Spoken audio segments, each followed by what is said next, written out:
Boa noite, pessoal.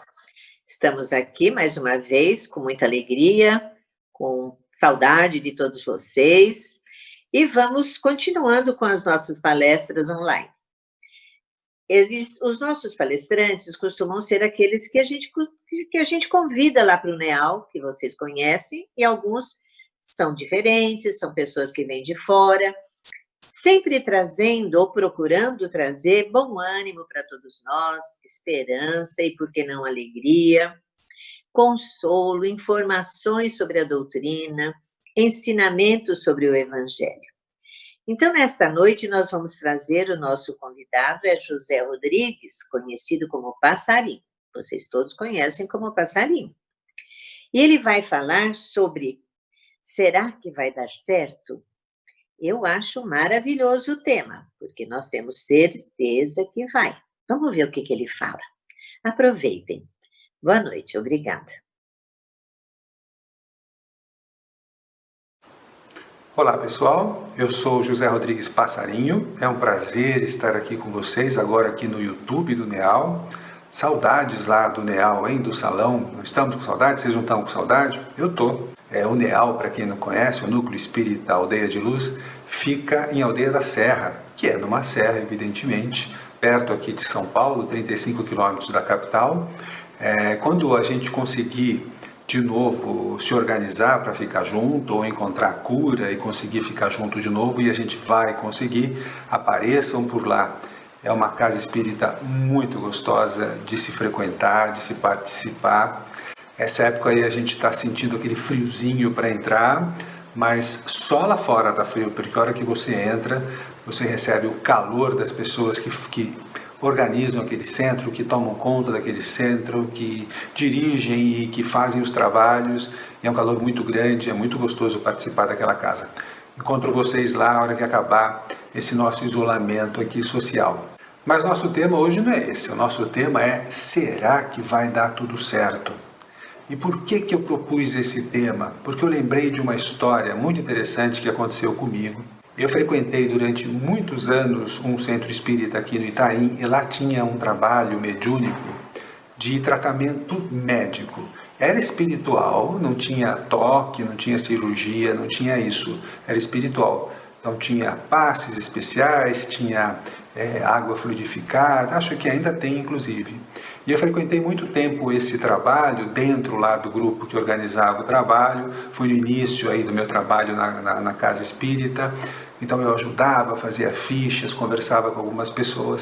E teve uma pessoa que foi lá uma vez, uma pessoa que foi buscar assistência, foi buscar ajuda, foi buscar auxílio, e ela insistiu em perguntar lá para o espírito. Havia uma conversa direta com o espírito através do médium, havia uma conversa direta com o espírito por meio do médium, e ela perguntou para ele: será que vai dar tudo certo? Por isso que eu dei esse tema na palestra. E me surpreendeu muito, de uma forma positiva, e me fez pensar muito, foi um ensinamento muito grande, a resposta que ele deu naquela época. Vocês sabem, né? Espírito sério não fica dizendo para a gente o que tem que fazer. Então ele jamais responderia: sim, vai dar certo, fique tranquila, ou olha, se eu fosse você eu tomava mais cuidado, ou qualquer coisa desse gênero, não faça a cirurgia no dia 10, faça no dia 15. A gente sabe que o espírito sério, ele não interfere na nossa vida nesse sentido. Ele nos influencia, eles nos inspiram, eles estão sempre ao nosso lado, nos apoiam nos momentos de dificuldade, mas os espíritos nos ensinaram que quem tem que fazer a tarefa é a gente, evidentemente. Quem tem que fazer o trabalho, quem tem que fazer as escolhas, quem tem que tomar as decisões somos nós. Porque esse é o aprendizado. Que se eu fizer o que o espírito me mandou fazer, que aprendizado que eu tive? Eu fiz o que ele mandou, por isso que deu ou não deu certo. Então a gente é que tem que fazer as nossas próprias escolhas. Então o espírito estava dando essa orientação: irmã, tudo que acontece na vida é para o nosso bem, ore, estaremos próximos, estaremos com você. Mas ela insistia, será que tudo vai dar certo? Aí ele olhou para ela e falou assim: irmã, fique sossegada, tudo vai dar certo. Aí ela falou: que bom, tudo vai dar certo, se você vier para o lado de cá ou não. Porque ela insistiu tanto que ele acabou dando essa resposta. Ela era uma pessoa próxima da casa, do próprio espírito, da reunião, por isso que ele teve essa liberdade. Evidentemente ela se assustou um pouquinho, mas é uma grande verdade. Isso foi um insight, foi um ensinamento que eu levei e levo para o resto da minha vida e cito em diversas palestras, provavelmente já citei nas palestras que eu fiz lá no NEAL, porque é exatamente isso.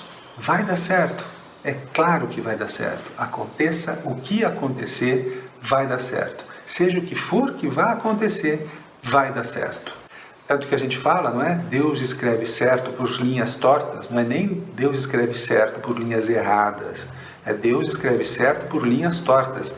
E essa coisa torta é de acordo com a nossa visão, porque na visão espiritual, dos bons espíritos ou de Deus, as linhas estão bem retas, não estão tortas não. Diria até talvez que quem torta essas linhas somos nós. Você vê, por exemplo, a gente teve 2 guerras, não é? Se você assiste um filme ou lê um livro de época, você vê, e pode ser um livro histórico também, não precisa ser só os romances, você vê que as pessoas iam para a guerra animados, nós vamos lá lutar. Claro, a gente estava indo lutar contra inimigos e aí precisava de animação e entusiasmo não é, acho que ninguém ia para uma guerra com entusiasmo, mas era necessário uma certa energia para combater o momento que o mundo passou, era muito grave. Mas as pessoas iam com um sentimento heróico, quase que como se a guerra fosse uma coisa boa. O que a gente aprendeu nessas 2 guerras que a gente teve?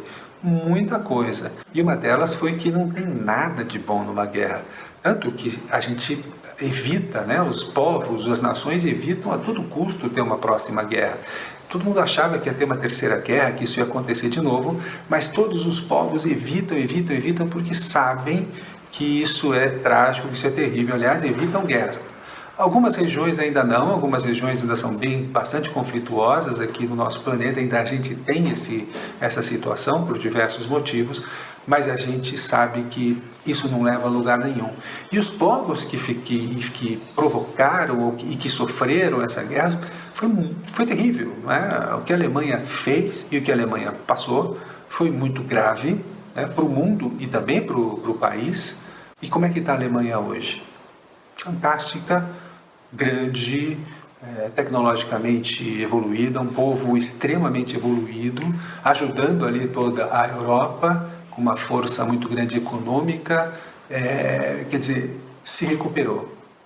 Já se passaram 80 anos, mas faz tempo que ela se recuperou. Um país que foi dividido, que sofreu tanto na guerra e depois dela, mas hoje é uma potência. O próprio Japão também, tudo que fez e tudo que passou, hoje também uma grande nação, um povo considerado exemplo de educação, de gentileza, de respeito ao próximo. Então vocês veem, por que eu estou falando isso? Como as coisas são cíclicas. Um momento extremamente grave, um momento extremamente perturbador, uma crise imensa, virou outra coisa hoje em dia. Isso sem falar das questões mais antigas, de crises outras que o mundo já viveu, todas foram superadas, todas trouxeram ensinamentos, todas trouxeram aprendizados e um crescimento muito grande de quem passou por aquilo e um crescimento muito grande para a humanidade em geral. Agora, evidentemente que é um aprendizado difícil, especialmente quando a gente está passando por ele. Hoje a gente fala da guerra com essa distância, mas quem passou por ela, e provavelmente muitos de nós estivemos lá, a minha família, que é uma família italiana, veio para cá depois da guerra e eles sempre contaram histórias terríveis. Minha mãe era criança na guerra e ela tem lembranças terríveis de ver bomba caindo, de fugir, de se esconder em florestas e fugir de perseguição de soldado alemão. Quer dizer, as histórias são terríveis. Então muitas pessoas passaram por isso ainda nessa vida e muitos de nós não têm idade para ter passado isso nessa vida, mas deve ter passado em outras. É como se a gente tivesse penetrando numa floresta intrincada, difícil, cheia de pântanos, mas se a gente sobrevoasse essa floresta, a gente ia ver como ela é bonita, frondosa, com árvores maravilhosas, uma natureza fantástica, animais em equilíbrio por todos os lados. Mas a gente dentro da floresta é muito difícil, passando pelos lodos, pelos pântanos, cortando espinhos, enfrentando formigas. Essa é um pouco a situação do encarnado, nossa aqui de encarnado, no meio dessa floresta. Desencarnados, nós conseguimos enxergar a floresta, temos essa visão ampla da floresta, mas encarnado a gente está aqui, e os próprios espíritos na literatura base, na literatura de Kardec, eles usam esse exemplo, falam de rastejante, nós como seres rastejantes aqui da Terra temos uma visão limitada, e é isso mesmo que acontece. E a gente vê que a coisa não está bonita, né? Está difícil passar por essa crise, países com imensas dificuldades, ainda teremos mais desafios pela frente, o desafio da economia, o próprio desafio de se achar uma vacina, de se distribuir essa vacina, ainda tem muito ainda que nos embrenharmos nessa floresta. Mas a gente tem que ter essa visão da floresta mesmo, né? Essa visão de que isso faz parte de um plano. E que plano é esse? O plano da nossa evolução espiritual. E aí, será que tudo vai dar certo? Claro que vai. Aconteça o que acontecer, tudo vai dar certo. A gente tem experiências aí, a gente tem a história da humanidade mostrando, né, como eu exemplifiquei com alguns casos, que superamos tudo e vamos superar isso também. Puxa, mas enquanto a gente passa por isso, realmente é uma grande dificuldade. Mas você imagina lá um cidadão alemão que passou durante a guerra e ele volta hoje num país forte, num país com educação excelente, um país com tecnologia. Ainda tem o que aprender? Tem, porque ainda é um planeta de provas e expiações. Mas, né, faz, puxa, como isso mudou? Agora, o interessante é que ele passou, talvez, por mais encarnações, ou ele ajudou a construir esse país, ele participou dessa experiência difícil, mas ele ajudou a construir esse ciclo para ele poder voltar numa situação e num país melhor. É o que a gente está passando aqui, a gente vai voltar ainda para essa terra muitas e muitas vezes. Eu desconfio, pelo menos eu não estou pronto ainda para ir para um planeta de regeneração, talvez alguns de vocês já estejam. Então a gente vai voltar ainda para cá muitas vezes, então que bom que a gente está preparando a nossa casa para o nosso retorno numa situação melhor, ou para o retorno dos nossos filhos, ou para o retorno dos nossos amigos, ou para o retorno dos nossos irmãos, dos nossos pais. Então vamos deixar essa casa arrumadinha. Se a gente não conseguir usufruir aqui, a gente vai usufruir numa próxima vida. Agora, tem uma coisa que não mudou em absoluto, que é a meta da gente, que é o propósito da gente aqui nesse planeta. O nosso objetivo, o nosso propósito não é ficar aqui. Nós estamos aqui de passagem, a gente sabe disso. Essa passagem está sendo mais complicada, mas estamos aqui de passagem. E o propósito, a grande meta, continua sendo a mesma. Qual que é a nossa meta? Sermos perfeitos como nosso Pai Celestial é perfeito. Jesus nos disse isso. Uma meta fácil, não complicadinha, viu? Complicadinha, mas chegaremos lá. Aí os Espíritos explicam, claro, não seremos tão perfeitos quanto Deus, porque nunca a criatura é tão perfeita quanto o Criador, mas acho que isso aí é uma boa discussão, mas não é o nosso caso agora. Mas essa é a meta, ser perfeito como o nosso Pai Celestial é perfeito. Como é que a gente chega lá? Olha, o primeiro passo é amar a Deus sobre todas as coisas e o próximo como a nós mesmos. Essa é a grande lei, esse é o grande princípio. Então a gente pode dizer o seguinte, o propósito é ser perfeito como nosso Pai Celestial é perfeito. Qual é o princípio? Amar a Deus sobre todas as coisas e ao próximo como a nós mesmos. Como é que a gente faz isso? Evoluindo intelectualmente, evoluindo moralmente. Intelectualmente enfrentando a natureza, moralmente convivendo uns com os outros.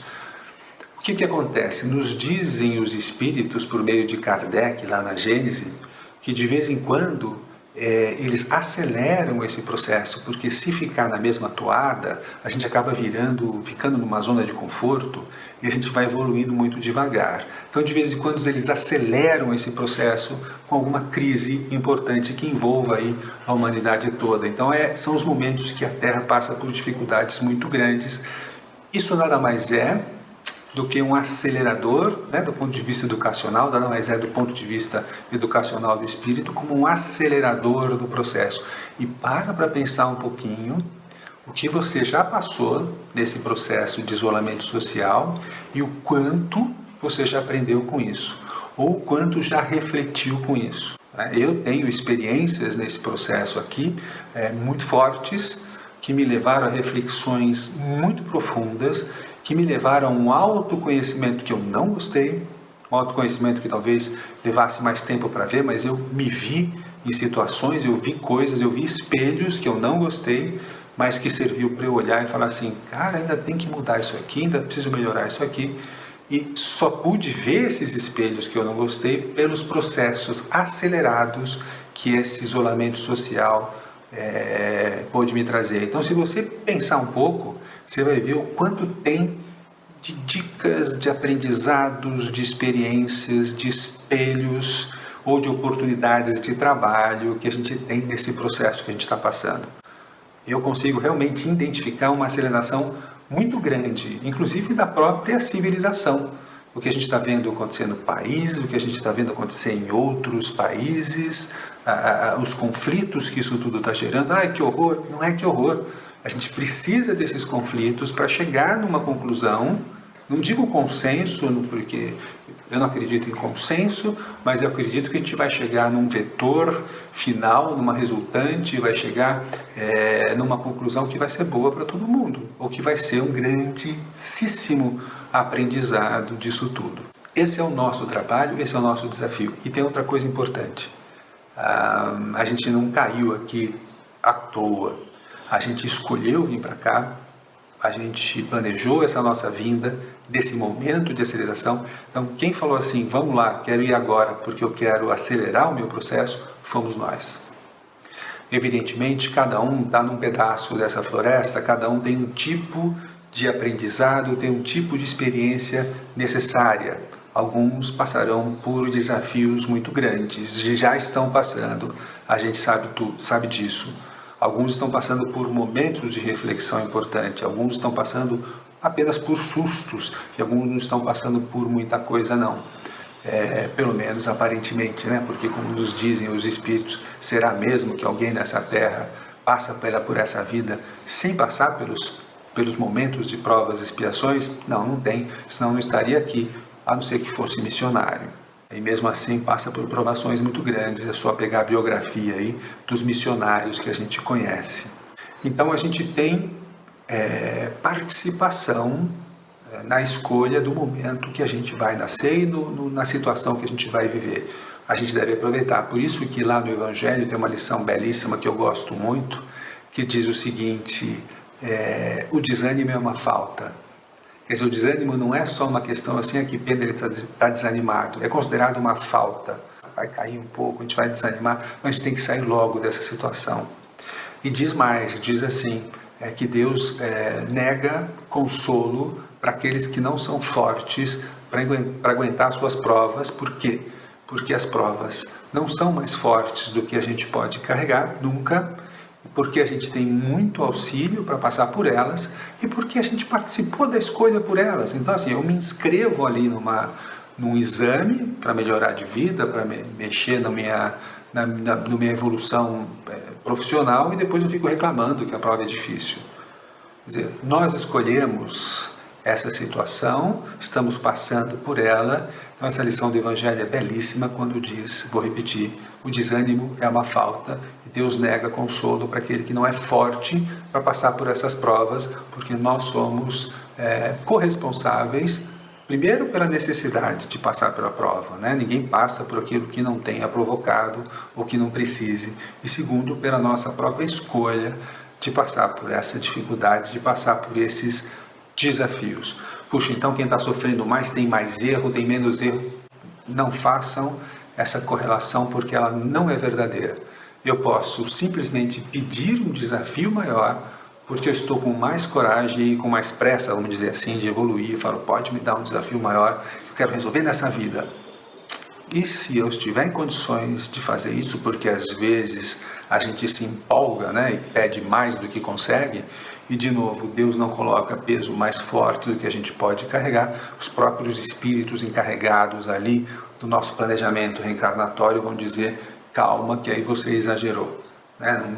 Vamos reduzir aqui. Mas às vezes a gente tem condições e a gente pede desafios maiores para acelerar a nossa evolução. Então não existe prova maior ou prova menor. Eu até diria que existem experiências necessárias para cada um, dependendo do seu grau de evolução dependendo da sua necessidade reencarnatória, da sua necessidade de prova ou de expiação. Mas voltando ali para a nossa questão original, será que vai dar certo? Vai dar muito certo, não tenho dúvidas em relação a isso. A grande verdade é que nós não estamos passando por uma crise ou por uma pandemia, nós estamos fazendo exercícios para evoluirmos, nós estamos fazendo exercício para virarmos espíritos puros. Estamos numa academia, né? A gente está numa região agora da academia lá, que pega aqueles exercícios mais fortes, mais pesados, mas a gente não está numa crise para sofrer, a gente está num momento de exercícios mais fortes para o nosso espírito e para nos tornarmos espíritos cada vez melhores. Que Deus nos ajude a passar por esses exercícios, por essas provas, por essas expiações, porque elas não são nem um pouquinho fáceis para algumas pessoas, então que a gente tenha muita força, muita ajuda, e a gente tem muita força e a gente tem muita ajuda dos nossos espíritos protetores, dos bons espíritos que com certeza estão cuidando disso tudo e com certeza vai dar certo, vai dar muito certo. Muito obrigado, pessoal. Até a próxima. Bom, vamos fazer uma prece bem gostosa para a gente encerrar essa nossa palestra. Vamos respirar fundo e elevar o nosso pensamento ao alto. Algumas pessoas fazem isso imaginando a figura de Jesus, outras fazem isso imaginando um lugar bonito, na natureza, gostoso, outras se lembram de um momento de paz, de tranquilidade. O importante é manter a alma tranquila, porque nesse processo é que a gente consegue a elevação mental e o contato com os amigos espirituais. E assim, unidos em pensamento, vamos pedir a Deus, primeiro pelo nosso planeta. Um momento tão especial, onde todos os povos, sem exceção, estão unidos no mesmo desafio. Primeiro, obrigado, Deus. Sabemos que isso é para o nosso bem, para o nosso crescimento. Vamos agradecer, sim. E vamos pedir ajuda para que a gente possa passar por esse momento, até para não precisar passar de novo.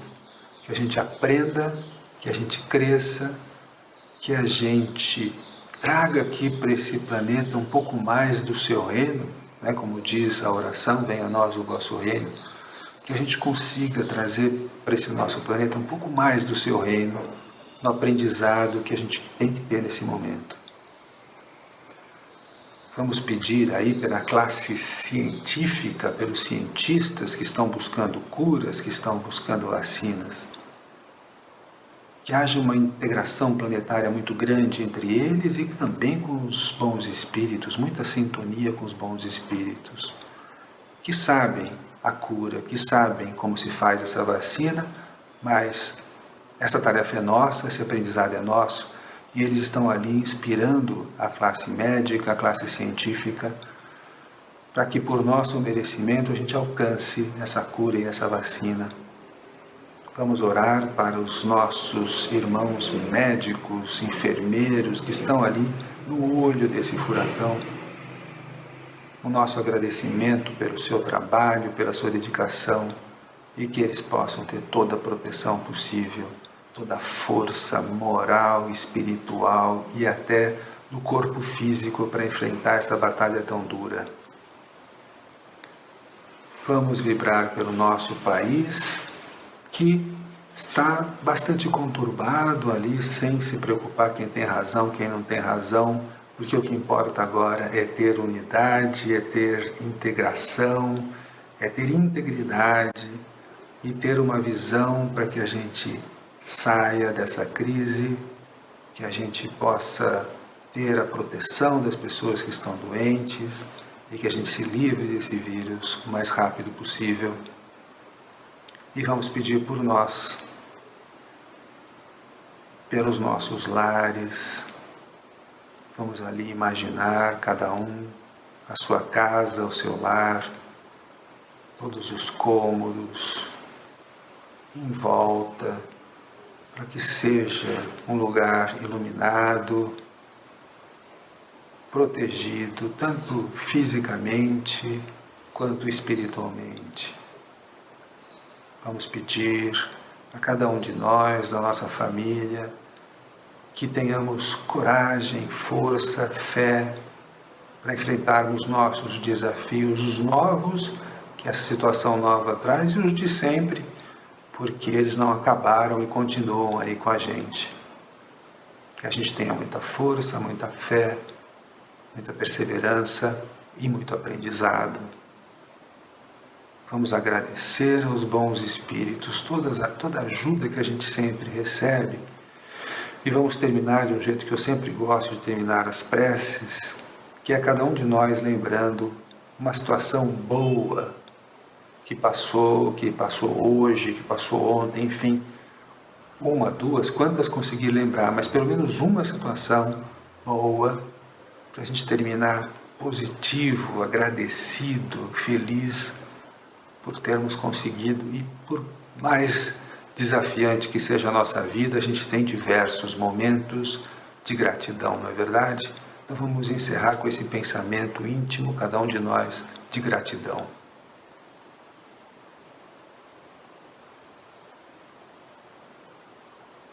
Que assim seja. Obrigado, pessoal. Até mais.